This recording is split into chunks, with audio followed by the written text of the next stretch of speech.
I had always thought my life was cursed, but not in the kind of dramatic, romanticized way people talk about when misfortune nips at them.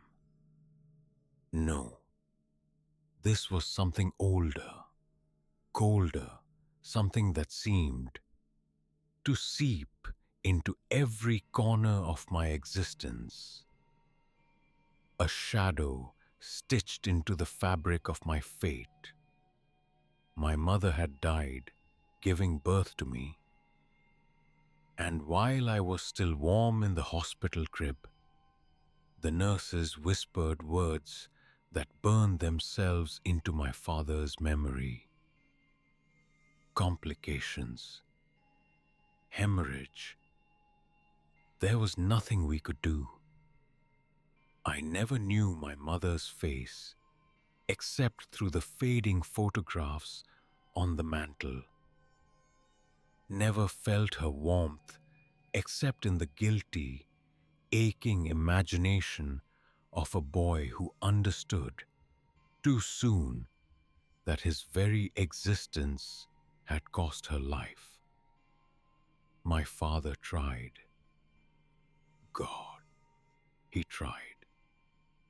Marcus Thorne was a quiet man. His grief folded neatly beneath his gentle, patient hands. For 8 years, he raised me in our tiny apartment above the hardware store he ran. He read to me every night, tucked me in without once blaming me for the hollow left in our lives. And then, on a wet October morning, a truck hauling industrial equipment turned his ordinary commute into a disaster that left me orphaned. Instantaneous, the police said, as if words could soften the void. My grandparents took me in, Eleanor and Thomas, living in a drafty Victorian house at the edge of town. They were kind, but even their kindness had an edge. The wariness in their eyes, the barely disguised suspicion, the quiet glances I got when I entered a room.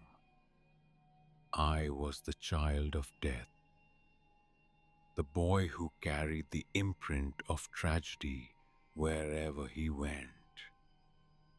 Years passed.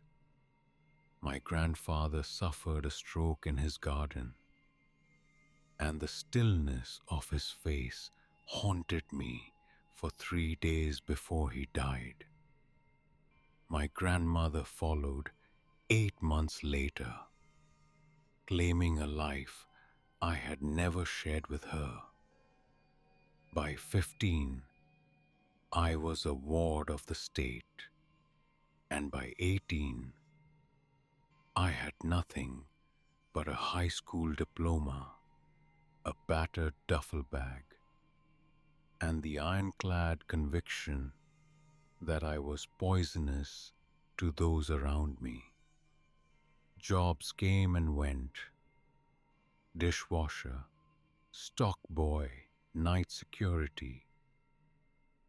Never lasting long, never giving me a chance to root myself anywhere. Everywhere I went, I feared the silent curse, the invisible countdown that seemed to tick whenever anyone got close. By 23, I was living in a roach-infested studio on the wrong side of town, subsisting on ramen and the occasional generosity of neighbors. The warehouse where I had worked had closed, and I spent weeks applying for jobs that no one returned. Rent was due, eviction loomed. That's when I saw it. A simple advertisement in the classifieds section of a discarded newspaper I had borrowed from the laundromat. A apprentice mortician wanted, room and board provided, no experience necessary, apply in person. I laughed bitterly at the irony. Death, it seemed, had a sense of humor. Where else would a child of tragedy end up but in a place where the dead were not just common, but revered? It was poetic in a way that made me shiver. A short, hollow sound in my empty apartment. What did I have to lose? Already haunted, already cast aside by the world, I walked toward the Gothic revival monstrosity at the end of Grief Street. The house seemed alive, breathing under slate shingles and narrow windows that didn't invite, but watched. Black iron fencing clawed toward the sky. The air was heavy, cold, clinging. It smelled of flowers, earth, and something beneath, something sweet and wrong that tightened my stomach and raised the hairs on my neck. I lingered at the gate, unsure if I was stepping into opportunity or doom. The front door, carved with spirals, faces, and symbols that shouldn't exist in this world, swung open before I could knock. He stood there, tall, impossibly thin, and ancient, pale gray eyes fixed on me with the kind of scrutiny that stripped away the layers of a man, leaving only raw, trembling skin and memory. "Leo Thorne," he said. No greeting, no pause. "Yes," I managed. "Apprentice position. I'm here." His thin smile was unsettling. "Of course you are. I am Harlan Andrews. Come in." Inside, the air changed again. It was colder, stiller. The house smelled of decay and florals, of chemicals and old wood. Hallways twisted in impossible ways. Doors closed themselves. Shadows seemed to gather in corners, watching, whispering.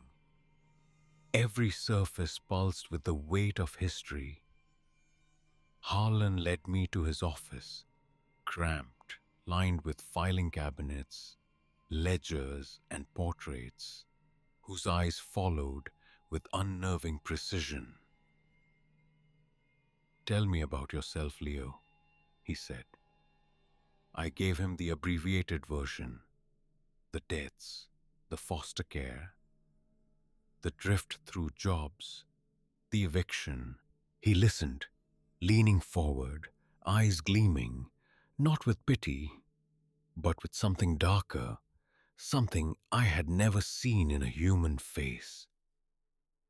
"Marked by loss," he said softly.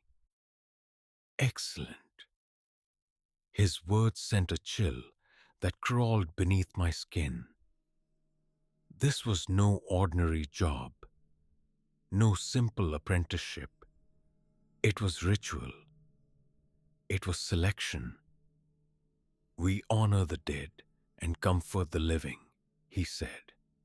"But you must follow rules. Always, always." He placed a yellowed sheet of paper before me, the ink precise, the words sharp.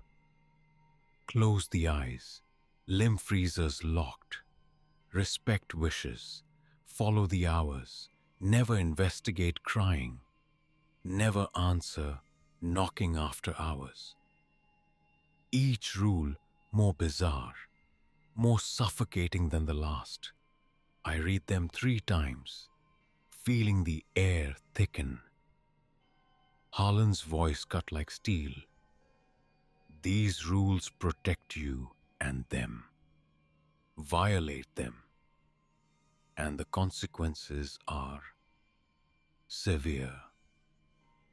My mind screamed to leave, to run back to the apartment and face eviction rather than this house. But something stirred deep inside. A recognition, a dark resonance, a pull toward the inevitable. My room was small, furnished simply, with a thin bed and a dresser. Above the door, a strange symbol etched in rust or dried blood seemed to pulse faintly in the dim light. Harlan instructed me to rest. We begin at dawn. Read the rules again. That night, the house breathed around me. Footsteps echoed, whispers grazed the walls, shadows moved independently of light. At exactly 3:36 a.m., the power cut out. I pulled the blanket over my head, hearing something in the walls, a child crying, a voice calling my name. I obeyed the rules. I stayed put. Dawn finally crept in. Relief and dread warred inside me. By 4 a.m., Harlan knocked. I dressed in the black clothes he left for me, followed him to the preparation room. Cold, sterile, lit with harsh fluorescent lights. Cabinets of chemicals, instruments like surgical tools, bodies waiting, eyes to be closed, hands positioned, every movement ritualistic, precise. He explained the philosophy. The dead must be honored, their echoes settled, tokens placed, rituals followed. Mistakes were deadly. I felt it before I understood. Presence in the shadows. Something ancient, hungry. Watching, waiting, hours passed. I assisted, my hands trembling, my breath shallow. Shadows thickened as day waned. A hidden door revealed itself behind a false wall, and crying, the lure, the temptation, the test. My grief, my longing to be needed, nearly led me to disaster. And then I understood. The entity that lingered in this house, feeding, watching, was old, incomprehensible, a predator of sorrow and loss. And I was bait. But Harlan intervened, pulling me back from the edge, teaching the first lesson: obedience, restraint, survival. The house, the rules, the ritual. It was more than a job. It was a crucible, and I had entered willingly. The next morning, the house was quieter, but the silence carried a weight far heavier than any ordinary stillness. I woke to the smell of incense and damp earth, the kind of smell that seemed to cling to your lungs and refuse to leave. Harlan was already in the preparation room, moving with the precision of a surgeon, eyes scanning every detail as if the walls themselves whispered secrets only he could hear. "Today," he said without turning, "you begin the rites." I nodded, heart hammering, unsure if my nervousness was anticipation or instinctive fear. Every corner of the house seemed to watch, shadows pooling like liquid in the hallways, edges curling and stretching beyond the natural geometry of the rooms. The first task was simple, almost laughably so in comparison to the weight of the rules. Close the eyes of the deceased and position their hands for the viewing. But even this simple motion carried gravity, as if each body resisted the natural order, aware of the breach of life into stillness. My hands trembled as I leaned over the first body, a woman whose life had ended abruptly, her hair falling in thick, dark waves over the pillow. When my fingers brushed her eyelids, a chill shot through my arm, and I could have sworn her skin had goosebumps, tiny ripples moving like waves beneath my touch. I forced myself to breathe, to remember Harlan's words: respect the dead, obey the rules. As the day passed, the shadows thickened. It wasn't just darkness in corners. It was movement within the darkness. Shapes slithered just beyond peripheral vision, vanishing when I turned my head. Harlan's presence was the only anchor to sanity. He moved around the room, guiding, correcting, teaching, but never explaining the source of the unease. "Some things you cannot name," he said softly, his voice a whisper over the hum of fluorescent lights. "Some things you only survive by remembering rules." I nodded again, though my mind roamed wildly. I had already begun to feel that invisible pulse of the house, the living rhythm of something ancient and unknowable. By late afternoon, I was exhausted. I'd been awake nearly 18 hours, my muscles aching from bending over tables and lifting bodies. But the true test came when Harlan handed me a ledger, a small leather-bound book with pages that smelled of old paper and something darker, metallic. "Record everything," he instructed. "Names, dates, requests, observations. Accuracy is safety." The ledger felt alive in my hands, almost humming beneath my fingertips. I opened it carefully. The first few entries were normal: dates of death, cause, next of kin. But then I noticed something unsettling. Notes that weren't just facts, but warnings. "Do not approach the West Hall after midnight. Eyes must remain closed. The crying comes for a reason." I froze, my stomach twisting. Every rule, every warning I'd read the day before was coming to life, manifesting in a tangible, oppressive way. I understood now that obedience wasn't just about etiquette or procedure. It was survival.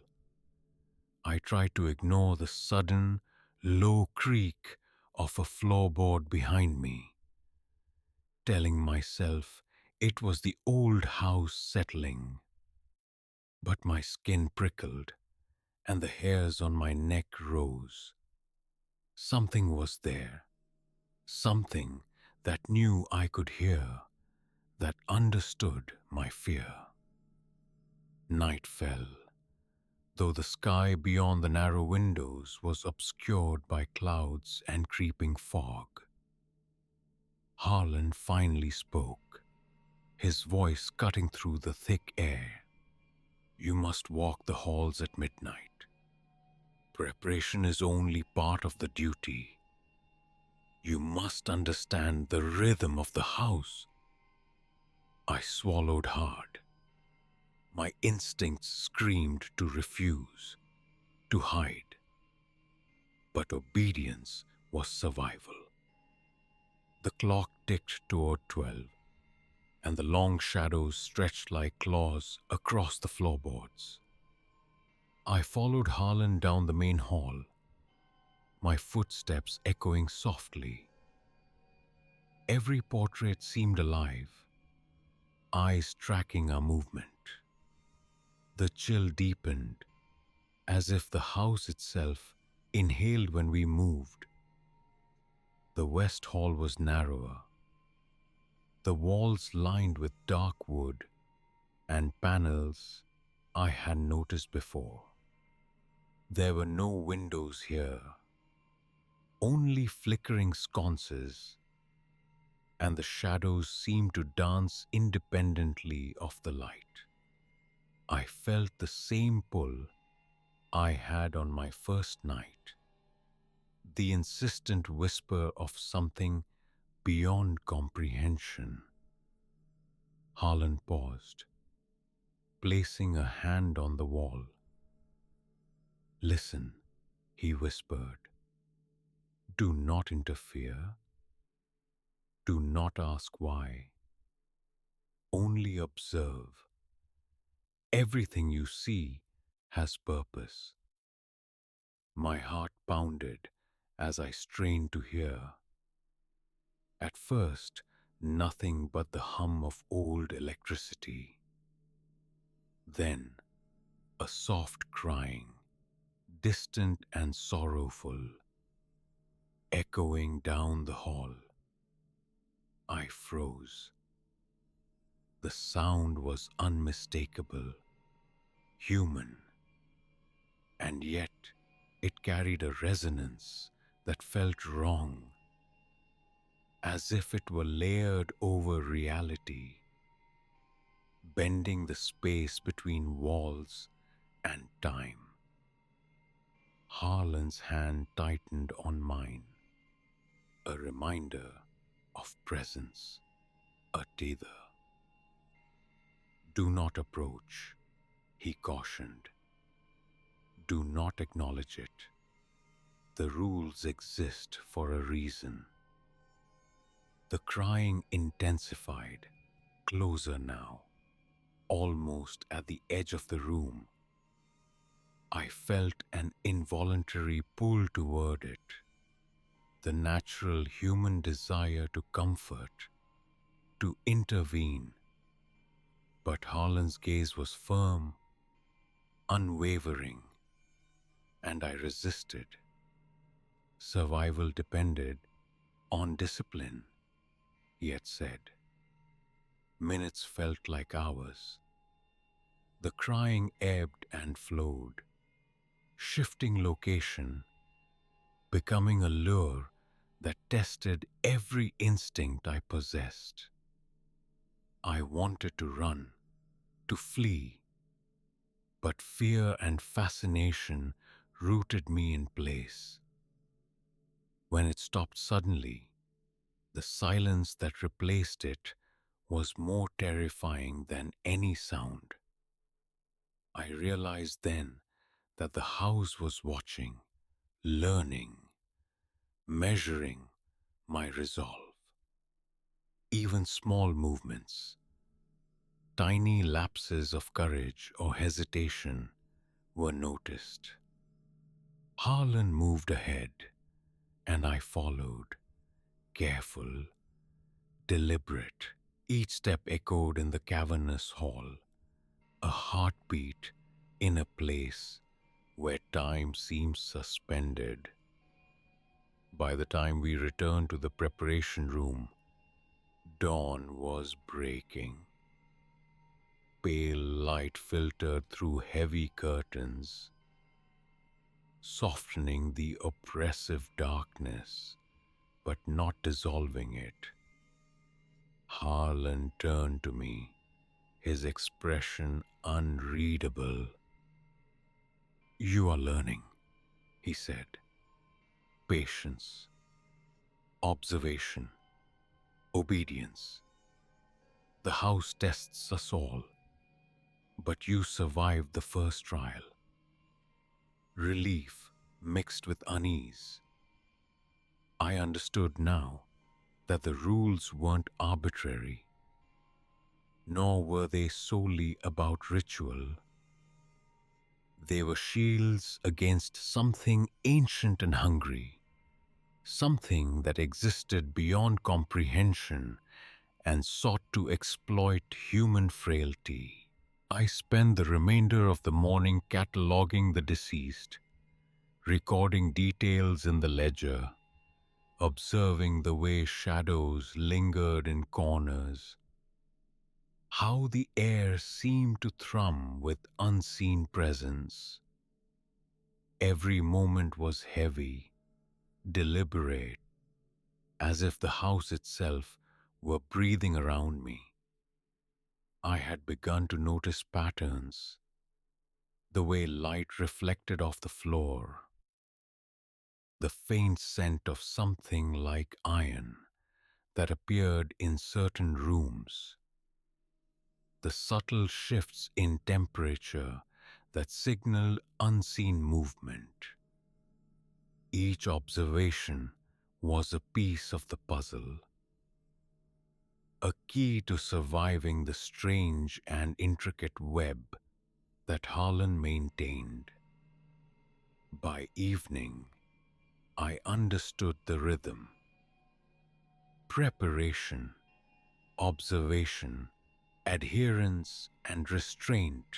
The house demanded attention to detail, respect for rules, and unwavering focus. Any deviation invited consequence.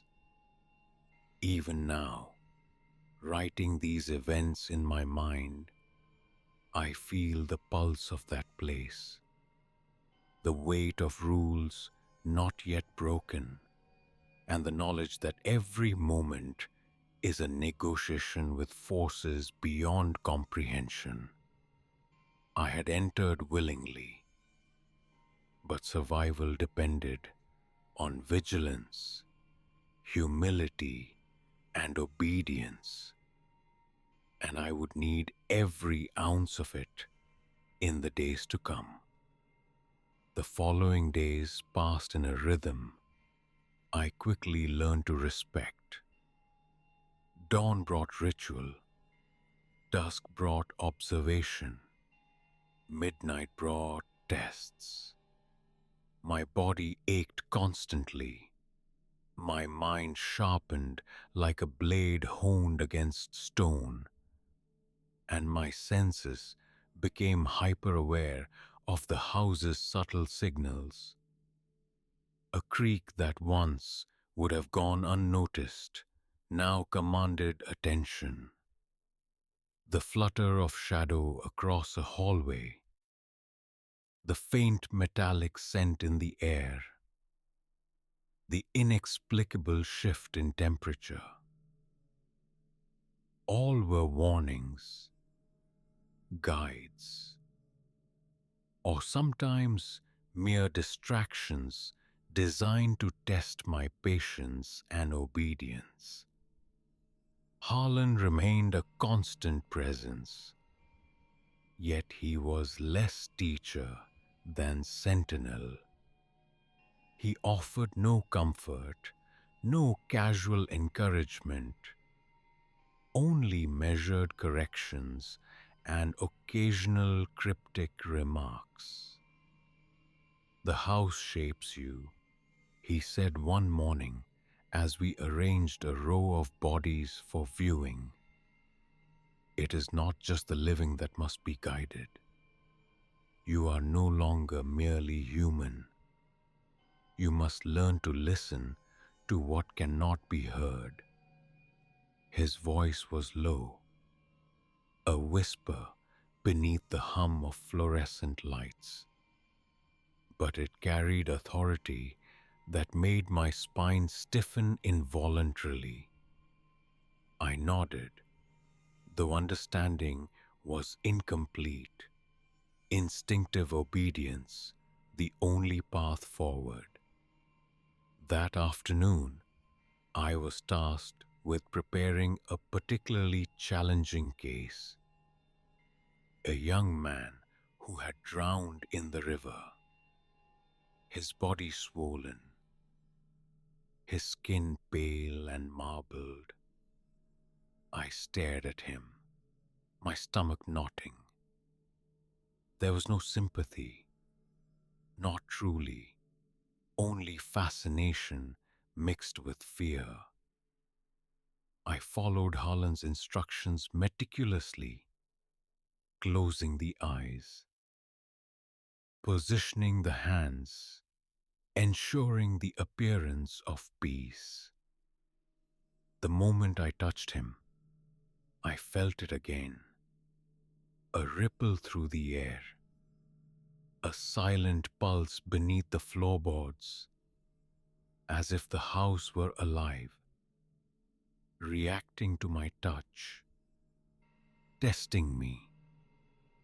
I held my breath, counting each second until Harlan nodded in approval, acknowledging my compliance. Evenings were the most difficult. The rules became a tether to sanity and survival. "Never answer knocking," Harlan reminded me as he led me to the West Hall. "Do not follow crying. Do not open doors that are not yours to open. Observe, record, and obey." The first night, I had nearly succumbed to curiosity, nearly allowed instinct to override reason. The entity or entities within the house were patient. They waited for the slightest lapse, the tiniest hint of negligence, and their reach was long, their power subtle but undeniable. I began to notice small signs of their influence. Objects shifted slightly when I wasn't looking. Shadows lingered longer than light should allow. The faint smell of earth and decay accompanied me through certain rooms. Once, I heard whispers that were not entirely human, a cadence of words I could not comprehend, but that sent a shiver crawling down my spine. Harlan's presence was the only anchor against these disturbances, yet even he could not fully explain. "They exist," he said cryptically. "They are bound here as much as we are. Respect them, fear them, learn them, and perhaps you will survive." Sleep became irregular. dreams were infiltrated by the house itself. Hallways stretched impossibly. Doors led to rooms that should not exist, and faces from the past, from those long deceased, appeared, speaking in tones both familiar and alien.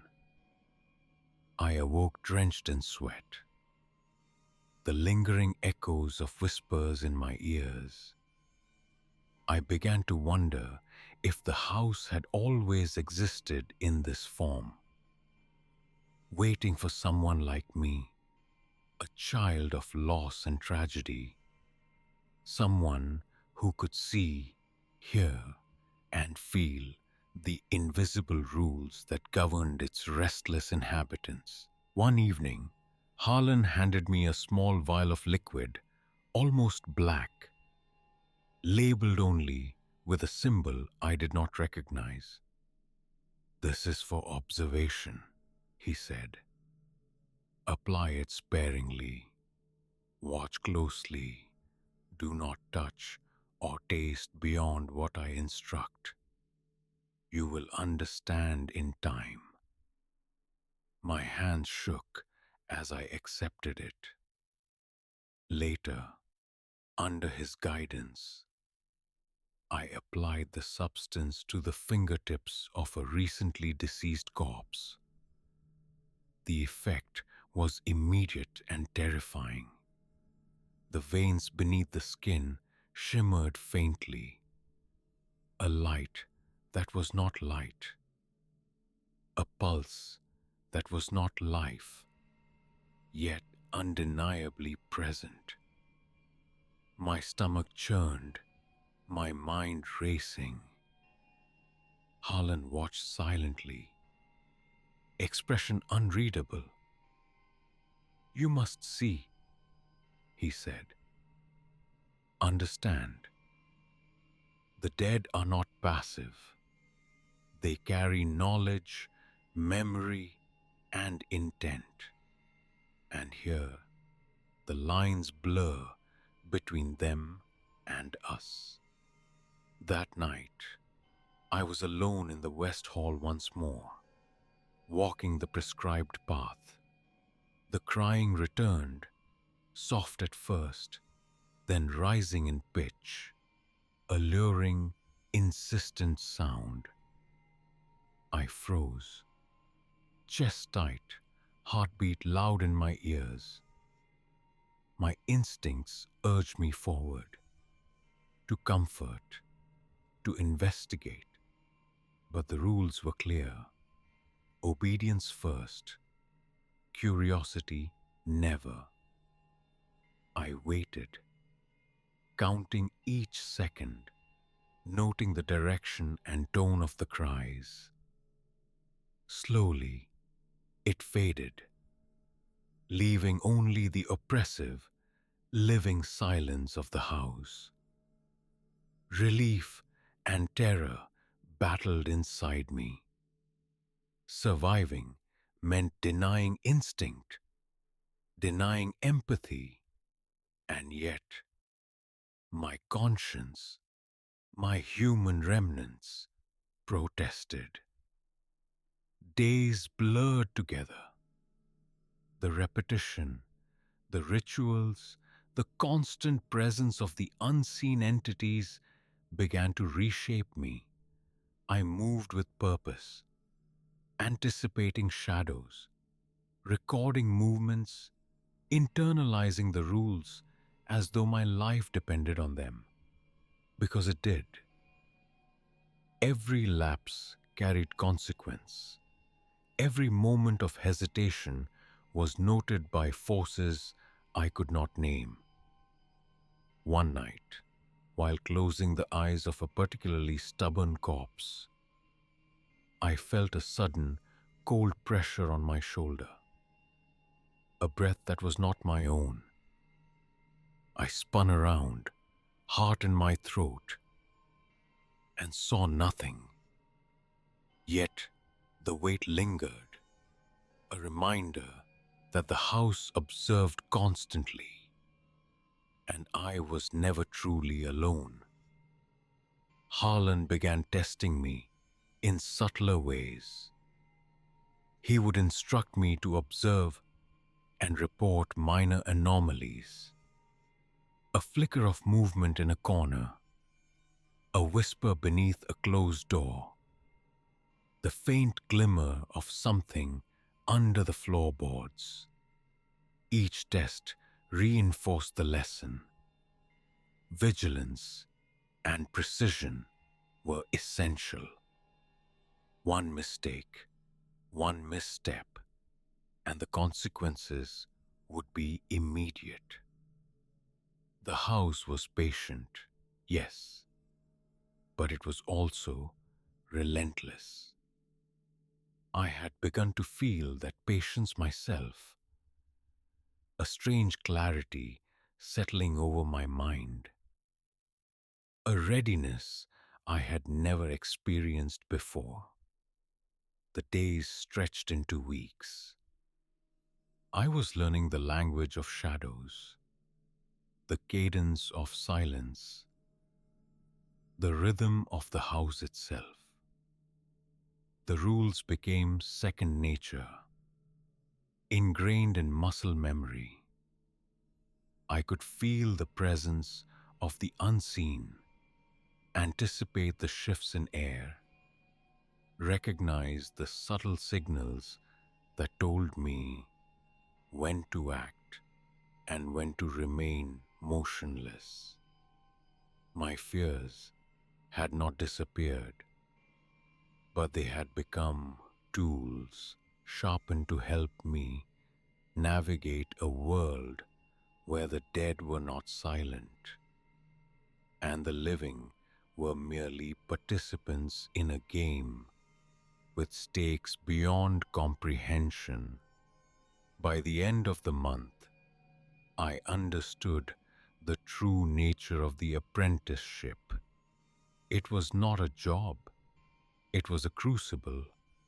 Every task, every rule, every observation was a test, a measure of whether I could endure, whether I could survive the watchful eyes, the whispering shadows, and the insatiable hunger of what lay beneath the surface of ordinary existence. The house had claimed me, yet I had begun to claim it in return, learning its language, understanding its logic, and discovering within myself a resilience I had never known existed. The following nights were more intense than anything I had endured before. Shadows no longer simply lingered. They moved with purpose, flowing along walls like living smoke. The whispers became more insistent, carrying snippets of words I almost recognized, fragments that teased comprehension but always slipped away. It was as if the house itself had begun to communicate, not in human language, but in a language of presence, of fear, of the faintest vibration through the floorboards. I understood instinctively that my role was no longer just obedience. It was interpretation, survival, dependent on understanding the unspoken, the unseen, the unnameable. One night, as I moved through the east wing to prepare a body, I saw a door that I had passed countless times but never noticed before. The edges were carved with symbols I didn't recognize, curling like tendrils reaching out to catch the unwary. A faint light spilled from the crack beneath it. My instincts screamed to leave it alone. to obey the rule of never opening doors that were not mine. And yet, my curiosity burned, a tiny, dangerous flame in the otherwise disciplined cage of my mind. I reminded myself of Harlan's words: observe, record, obey. Curiosity is a trap. Still, I lingered, heart pounding, listening. From the other side came the softest sound, a whisper of movement, a faint sigh, a name that sounded like mine, but warped, distorted. My fingers itched to reach for the knob, to peel back the veil of the unknown, but I restrained myself. Obedience, I reminded myself, was survival. And then the light vanished, as if the room had never existed at all. I was left in darkness, clutching the ledger, shaking, yet alive. That night sleep eluded me. Every creak, every sigh, every subtle shift in air kept me alert, reminding me that the house never slept and the entity never forgave. The weeks passed, blending into a seamless cycle of preparation, observation, and reflection. My skills sharpened. I could move without hesitation, anticipate shadows, interpret whispers. Yet, the weight of knowledge was heavy. I knew that every corpse I touched carried more than death. They carried memory and perhaps a will of their own. I began to notice patterns in the anomalies, the direction of footsteps, the scent of decay mingled with sweetness, the slight rise and fall of floorboards where no one walked. I was learning the language of the dead, the rhythm of the house, the subtle signals that distinguished life from lingering presence. Harlan began to test me in ways that were more subtle and terrifying. He would leave me alone with the new apprentices who had arrived, observing how I guided them through the rules, how I anticipated their mistakes, how I interpreted the house's signs. One young man had reached for a door that was forbidden. I stopped him instinctively, my hand on his wrist, my voice firm. He trembled, nodded, and retreated. Later, Harlan said, "You are becoming the eyes of the house. Not all who enter understand. You must teach, protect, and sometimes guide without explanation." The responsibility weighed heavier than any single body I had prepared. The final lesson came on a night thick with fog.